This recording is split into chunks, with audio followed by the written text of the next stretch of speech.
Jason, what's up, buddy? How are you? Hey, Dan, good to see you. So glad to All join right. you for this, goodness gracious, fifth episode in this series. Pretty wild. We're at number five. So, those that are out there listening, episode five is titled The Power of Partnership. And it's something that I think is so important inside financial centers is how you build that partnership and how you build that synergy. We say it often. The most successful financial professionals are those that have the best relationships with their financial centers, no question. In today's episode, we really dove into a lot of different tools and things to do inside that financial center to really hone in those relationships and go from working in a silo to working as a team. It's pretty awesome. And we've all been there. We've all been in teams where there seems to be sometimes the one person off to the side. Hopefully, it's never been us, but we've probably been that person at times where Sure. just, a little bit off every single day, week, month. And then you get to a year or two down the road and you realize now there's eight silos inside the bank, the branch, the financial center. Everyone's doing their own thing. And we just got off a long time ago. And so it's easy to kind of get off course. But that's why I love today's webcast because we have to fight to stay on course. It's not easy. Like you have to No. continually fight for it. And when you do, you see the magic. And I love that we talked about how one plus one equals three. One plus one equals three because it just compounds, it just grows, just pushes the momentum when we're doing the right things at the right time. Absolutely. Look, the one thing that I took away that I loved in this whole episode was the message that inside the financial center, it's really about there are clients. They're Mm. not my clients. And I think as financial professionals, lots of times we kind of hone in like, hey, I am the center of this financial center and these are my clients and or they're going to become my clients. But when you can bring everyone together with just a simple change of philosophy, just by saying, oh yeah, and you kind of reiterating over and over throughout the years, these are our clients, you're really going to go a long way of building that team feeling more than anything. It's not about what it's said on paper, what it's what you're saying. It's truly making the financial center partners really feel like there are clients and that you're in it together. Yeah. It's huge. It's huge. And it's, again, it just goes back to that solo versus the team. And, when you start to get off course, you just start dropping into the solo thing. And so why don't we just dive in for a second, maybe from the financial professional point of view, what are some of the things that we could be doing as financial professionals to make sure that we're not the ones being the solo. We're not being the silos. We're not being the ones who are off to the side. Yeah. Man, absolutely. I think the number one thing is get to know the people in your office. I mean, you generally have to want to, um, make those relationships. You got to be generally curious to what's going on in their lives. You want to get to know them, and you got to talk to them. You got to communicate with them. You got to say hi to them. You got to do you bond with them socially. You got to reward them when they're successful. You got to and that's not only with events or anything like that. It's simply just bringing their name up in a huddle and just giving them recognition. That's the key, man. And again, it's not about a rigid process. It's just about building the bonds with people that you show up every single day with to accomplish a task and build relationships. It's that simple. I love it. And that's culture 101. That's culture 101. And especially if you want your leadership. I mean, again, uh, leadership is influence. And so if you want your influence to continue to grow, especially in positive ways, right? Because our influence can grow in negative ways. We could be very influential inside of our financial center. in a way that nobody wants to come near us. Nobody wants to talk to us. Nobody wants to refer anybody to us. We don't want that type of negative influence. And it's possible to get there if we don't do the things you just talked about. Genuinely care, learn names, learn kids' names, all of that kind of stuff. It's just so powerful. So when we do strive for the the powerful influence, the positive influence, it's incredible. If you take a few moments throughout the day and you check in with people, if you follow up questions with what's going on in their lives, you laugh with them over maybe a funny client interaction because we all have them. We've all been there. Those type of things are just going to continue, uh, building it, and then it just becomes this seamless handoff when the referrals are happening. Instead of, the how come you're never telling me? How come there's no more of that? It's just seamless. It's like, oh, everybody understands their cues and everybody's starting to move. And I grew up in Detroit. No offense to my friend on the other side of the camera, but we have real hockey in Detroit. Oh, And actually, I can't really complain. I can't really say anything because my whole adult life, the Flyers have not won anything. So I guess mm, that now, hurt now my Red Wings aren't quite doing though. quite well now, but when I was a And you had a kid, run in the '90s. Hey, yes, zero, yeah, zero well, when Stanley I was a Cups. kid, the Wings were I moved incredible to and they Florida. were There's been seamless. four in the state.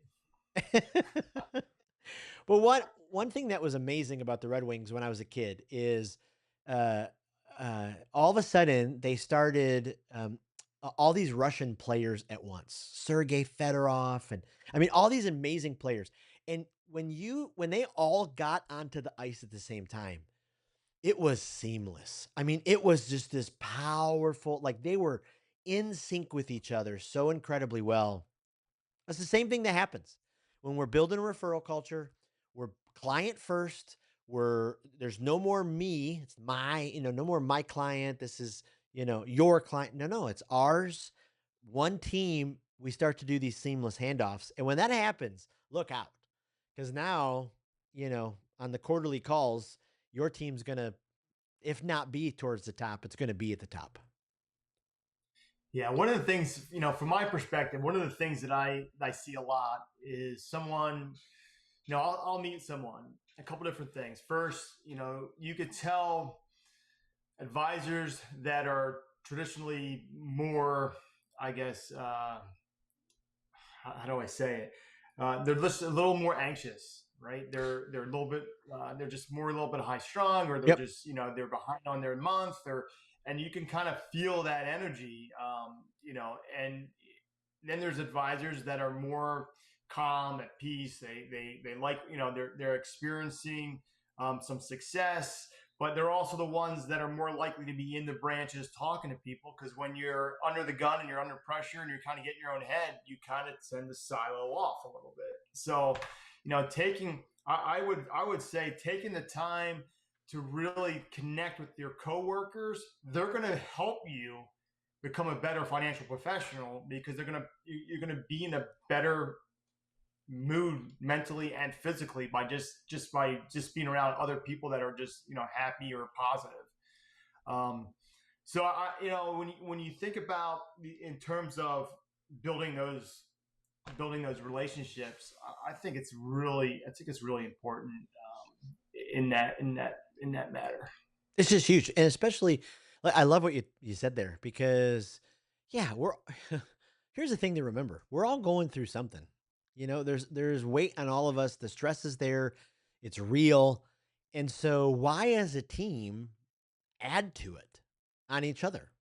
And so, or why not when you see somebody else drowning, or you see somebody else being weighed down so much, and Lift them you up. have the ability to help relieve some of that, why not do that?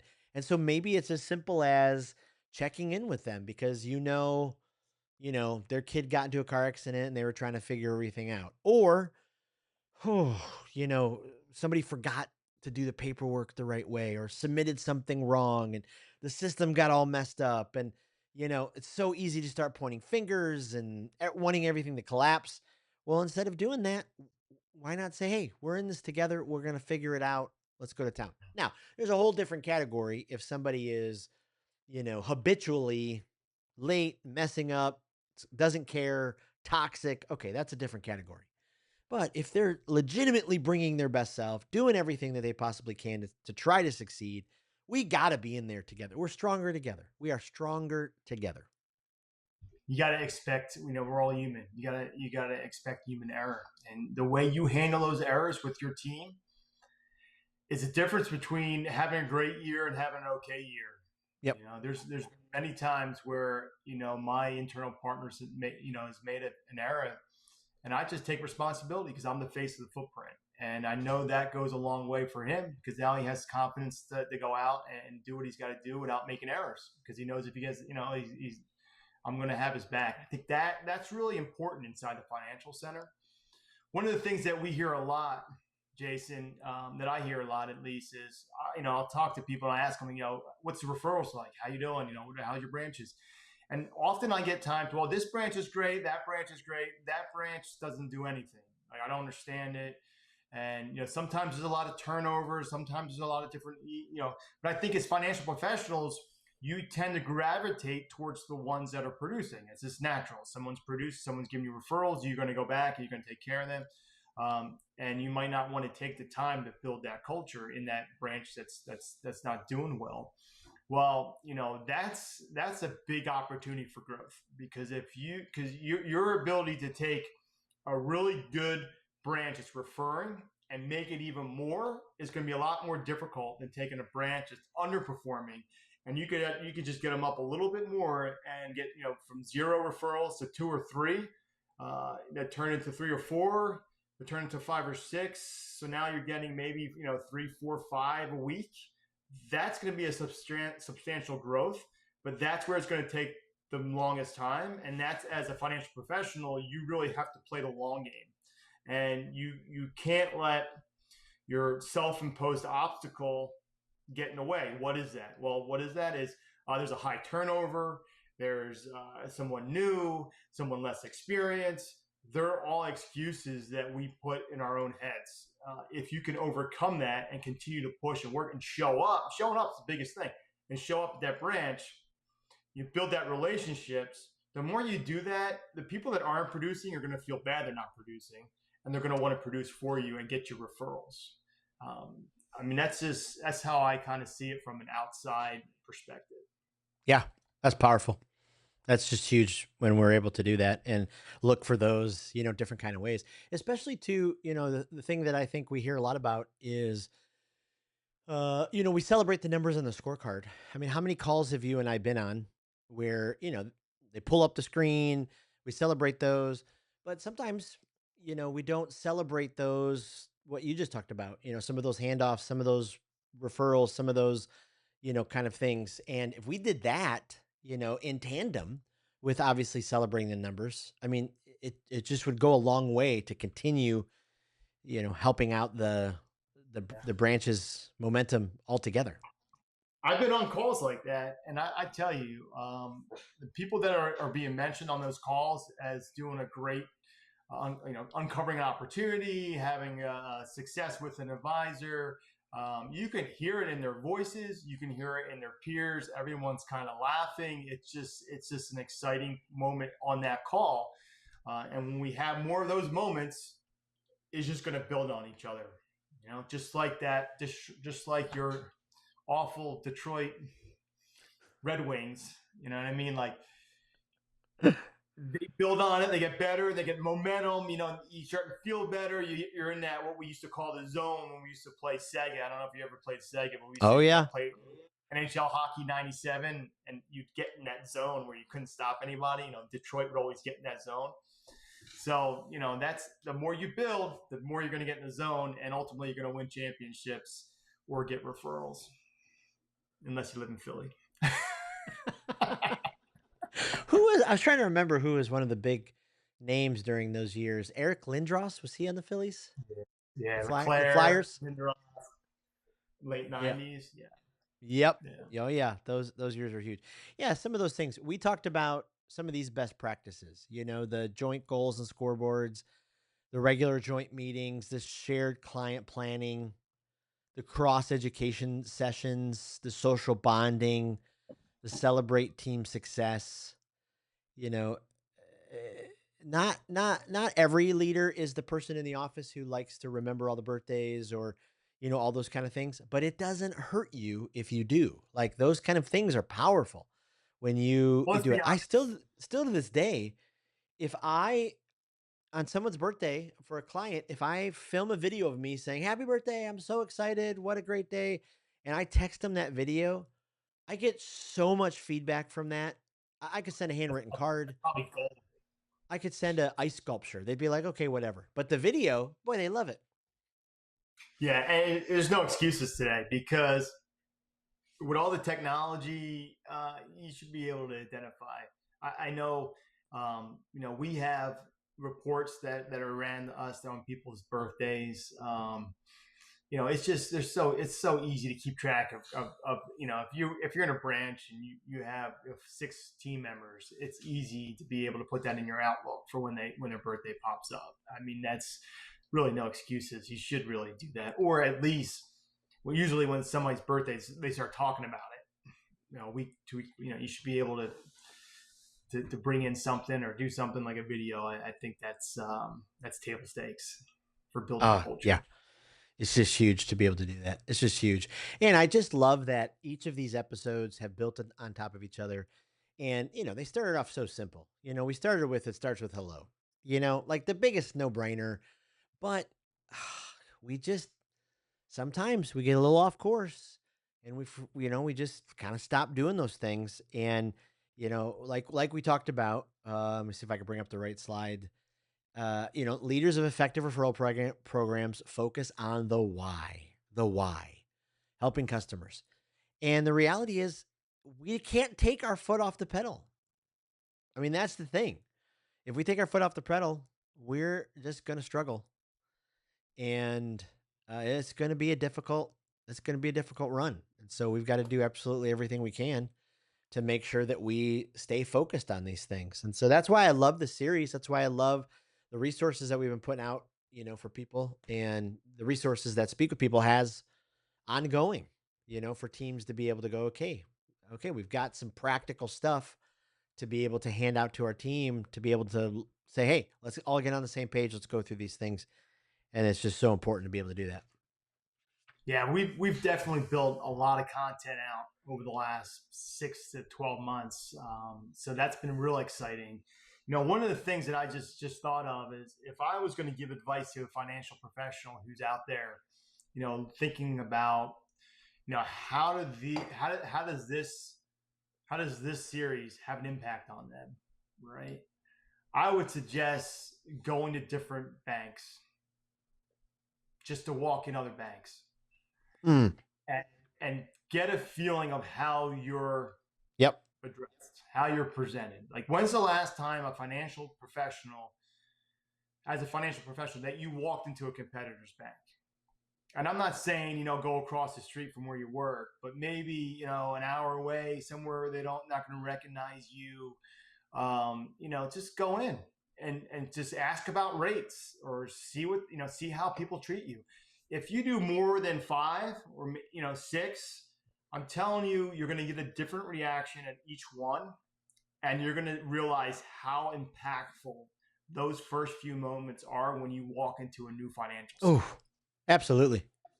I mean, I, Absolutely. I feel that every single day. I mean, 3, 4 times a day, you go into a new financial center. It's a different feeling every single time. And I think if you're a financial professional and you can get that perspective, I think you'll go back and say, okay, look, this is something you'll know whether you're doing it well or not. And if you're not, you're going to say, hey, this is somewhere we can start baby steps, have an immediate impact, make those changes, and you'll see, clients being happier, conversations happening a lot quicker, and more people in front of you in no time, because Yep. that sets the whole tone when you walk to a financial center.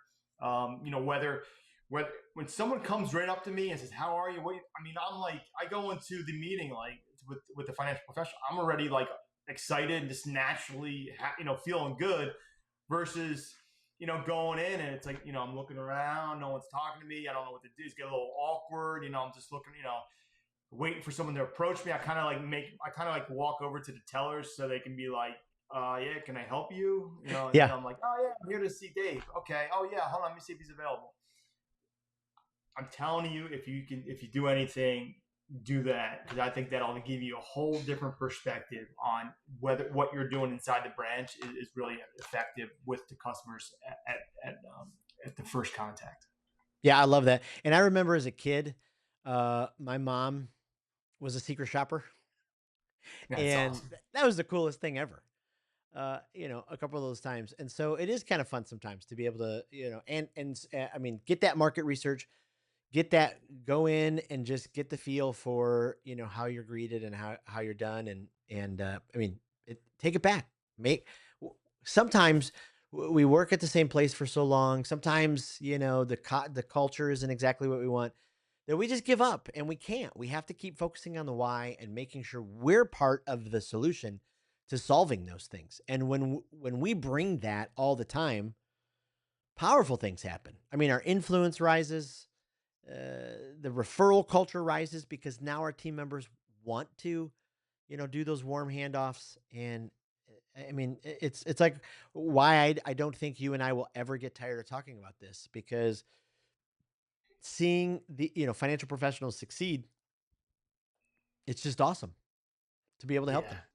great. And that's had an impact on me. I mean, me and my wife were in. Had to go into for banking for personal stuff, and we went into a couple offices, and it was like, wow, like it was, and I'm sitting there, this is what I do for a living, and I'm just kind of like, all right, no one's asking me any questions, no one wants to know if we have any additional, assets, or if we need help, or if we ever talk to anybody. Hey, we're just new to the area, and I'm like, what's going on? Like, how these people are passing up a huge opportunity, you know, with me now. I was probably not going to move my assets or do anything anyway. But the fact is that I was a target, and they didn't even ask. It's always Yeah, a no if you don't ask. you just never know. Absolutely. Absolutely. I mean, sometimes we get to a place where we just want to dial it in. I think about, I worked in restaurants for a long, long time in my teens and early 20s. There's nothing worse than somebody coming in, 5 minutes, 10 minutes before close, but you're still open. So, you can't dial in and you still have to treat them. So it's the same way, someone walks into your financial center, whether it's towards the end of the day or, That whenever it client will is. feel it. Yeah. That client will feel the fact that you're dialed in. Yep. So if that person just sold a house and has $200,000, $500,000 cash sitting in their bank account, walks in right before the bank close, and you dial, and you're dialed out, you may lose a big opportunity. Yep. You know, and that's the price we pay when we're not generally happy to see people and wanting to connect and be curious to them. I think we used that in one of the episodes. We talked a lot about being curious. I think that's so important. Oh, yeah. I mean, once leaders lose that curiosity, it's kind of where their leadership goes to die, because Yeah. now, people can tell right away that we're not caring for them, that we're just kind of going through the motions, and we can't ever get there. We have to do everything we possibly can. So it's just huge. And It's just I'll huge. say this. I'll say this as we wrap up. Those that are dialed in are really the exception. In my footprint, most of the financial professionals that I work with are usually very outgoing, care deeply about their clients, and for the most part, they have great relationships. I mean, I've Yep. had some great events where I've seen financial professionals with their bankers having a great time, just laughing and joking. You can tell the chemistry's there. So that's kind of what we strive for, but that tends to be more the norm than not. So it's definitely this is definitely an episode that can help you if you're having success, bring that success to other financial centers, or build on the success that you're having to make it even more successful. Oof. So, That's so good. Jason, yeah, with that, I say let's wrap it up here. I'm thankful that everyone who tuned in is listening. Love to get feedback. Feel free to comment. If you're in the industry, if you're a financial professional, if you work within the banking systems, feel free to reach out to me directly. If you want additional, training, or if you want some more about communication training, check out Speak with People. A ton of resources on Jason's website, speakwithpeople.com, and check out his podcasts. And we are just excited to have you listening. And Jason, it's always a pleasure having you across from me on these webcasts. It's a lot of fun, and each and every time we learn as we go. It's awesome. Thanks, Dan. I'm Matt. Talk to you soon. Take care, everyone. Bye.